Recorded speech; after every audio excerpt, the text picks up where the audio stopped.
बहुत सारे ऐसे लड़के होते हैं जो मशीन तो सीखने के लिए आ जाते हैं या सीखने के लिए कहीं चले जाते हैं, बट उन्हें सही तरीका पता नहीं होता है, समझे ना। तो उन्हें सिर्फ मशीन सीखने में बहुत मुश्किलें आती है और बहुत समय भी लग जाता है। सबसे पहले मैं बताऊंगा आपको कि मशीन सीखने के लिए आप थोड़ा वहीं रुक जाइए। मशीन सीखने के लिए सबसे पहले तो आपके पास ये पार्ट्स का नॉलेज होना जरूरी है।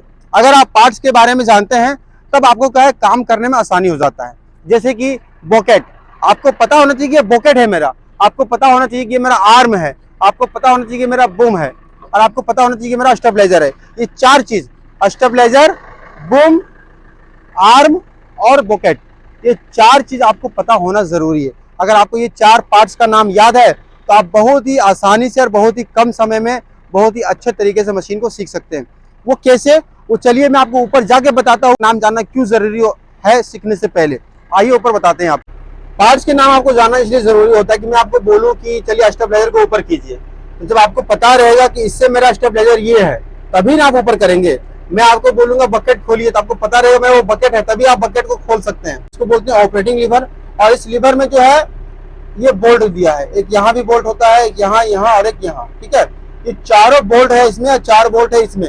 ये बोल्ट के तरफ से ही इसका फंक्शन काम करता है। यानी कि इस लीवर को हम इस बोल्ट की तरफ मूव करेंगे तो हमारा एक फंक्शन ले लेगा। अगर हम अपोजिट इस बोल्ट की तरफ करेंगे तो हमारा दूसरा फंक्शन काम करेगा। इस बोल्ट की तरफ करेंगे तो तीसरा फंक्शन, इस बोल्ट की तरफ करेंगे तो चौथा फंक्शन काम करेगा। और कैसे काम करेगा चलिए मैं आपको दिखाता हूँ और समझाता हूँ। अगर ये मैंने अभी रेस दबाया, रेस जब भी मशीन चलाना होगा आपको रेस हल्का सा दबा लेना है, वो इसलिए ताकि वो काम करने में मजा आएगा, मशीन फटाफट चलेगा आपका, है ना। सबसे पहले इस बोल्ट की तरफ हम करेंगे तो यहाँ पे देखिए आप, आपका वहां दिखाइए, ये आपका आर्म लंबा होगा, है ना। ये देखिए, ये आपका आर्म लंबा होगा। इस बोल्ट की तरफ करने से क्या हो रहा है, इस बोल्ट की तरफ से करने से क्या हो रहा है, आर्म लंबा हो रहा है, ठीक है। जस्ट अपोजिट, अगर हम जस्ट अपोजिट इस बोल्ट की तरफ करेंगे तो हमारा आर्म छोटा होगा। ये देखिए, इधर करेंगे, वहां दिखाइए, आर्म छोटा हो रहा है, ये देखिए, ठीक है। यानी कि अपोजिट काम करना है। इधर अगर आर्म लंबा हो रहा है तो अपोजिट साइड में आर्म छोटा होगा, राइट। दूसरी तरफ अब हम इसका सीखेंगे। अगर हम इस बोल्ट की तरफ करेंगे तो हमारा बकेट खुलेगा, वहां दिखाइए, ये हमारा बकेट देखिए खुल रहा है, बकेट, ये हमारा बकेट खुल गया। और जस्ट अपोजिट करेंगे तो हमारा बकेट बंद होगा। ये देखिए, ये हमारा बकेट बंद हो रहा है, ठीक है। यानी कि जो भी काम करेंगे आप अपोजिट काम करना है, ठीक है। ऐसा नहीं कभी इधर कर दिए, कभी इधर कर दिए, कभी उधर कर दिए, कभी इधर, ऐसा नहीं करना है। तो इसमें चार फंक्शन आपको समझ में आ गया। आर्म लंबा, आर्म छोटा, बकेट बंद और बकेट खुलेगा, बकेट बंद होगा, ठीक है। अब हम इस लीवर के बारे में समझते हैं। इस बोल्ट की तरफ करेंगे, यहाँ पे बोल्ट नहीं एक्चुअली, इस बोल्ट की तरफ करेंगे तो हमारा बूम डाउन होगा। ये देखिए, ये हमारा बूम डाउन हो रहा है, ठीक है।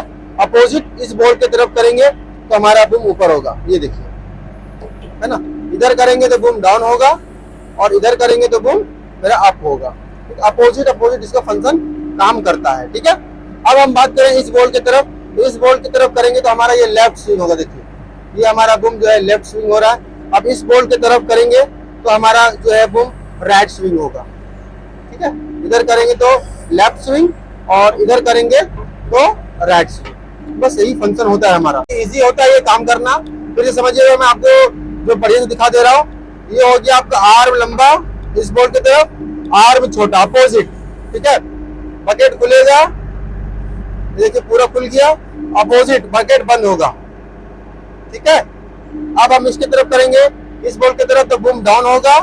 इस बोल्ट की तरफ करेंगे तो बूम मेरा अप होगा, ठीक है। उस बोल्ट की तरफ करेंगे तो लेफ्ट स्विंग होगा।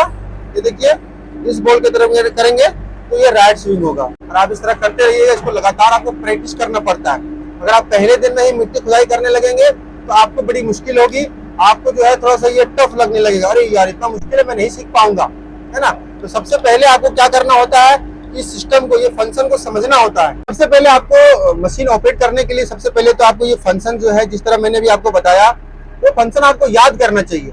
याद कैसे करोगे आप, ये जैसे कि यहाँ पे जिस तरह फंक्शन है उस तरह से आप पेन से जो है अपना मार्किंग कीजिए, दो लकड़ी रखिए और उसको लगातार प्रैक्टिस कीजिए। पहला तरीका ये है। दूसरा तरीका, अगर आपकी मशीन आपके नजर के सामने है तो आप मशीन पे बैठ करके, मशीन बंद है तो आप बार बार उसको प्रैक्टिस कीजिए।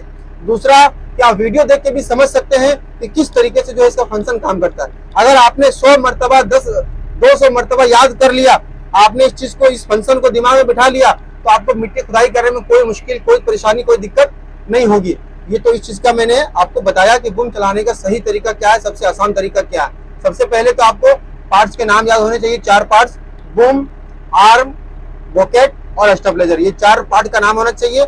उसके बाद ये 8 फंक्शन का जो है, ये लीवर को हम किस बोल्ट की तरफ करेंगे जो हमारा फंक्शन काम करेगा, उसको याद करना है आपको। उसके बाद आपको जेसीबी सीखने में कोई दिक्कत, बिल्कुल भी कोई परेशानी बिल्कुल भी नहीं होगी। नेक्स्ट वीडियो में आपको बताऊंगा कि मिट्टी खोदने का सबसे आसान तरीका क्या है। मिट्टी बहुत सारे ऐसे लड़के खोदते हैं जो कभी बूम उठा देते हैं, कभी आर्म लंबा कर देते हैं, कभी कुछ कर देते हैं, यानी कि अगर बूम उठाना चाहिए मिट्टी भर करके तो वो स्विंग कर रहे हैं, कभी बकेट बंद करना चाहिए तो आर्म लंबा करते हैं।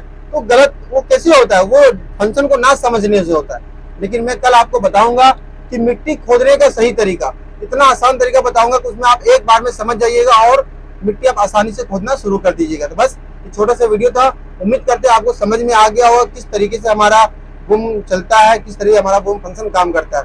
अगर आपको ये वीडियो अच्छी लगी, वीडियो को लाइक करना, चैनल पर होगा सब्सक्राइब करना। बाकी मिलते हैं कोई नेक्स्ट वीडियो में नेक्स्ट टॉपिक के साथ, तब तक अपना ख्याल रखिए। Thank you so much.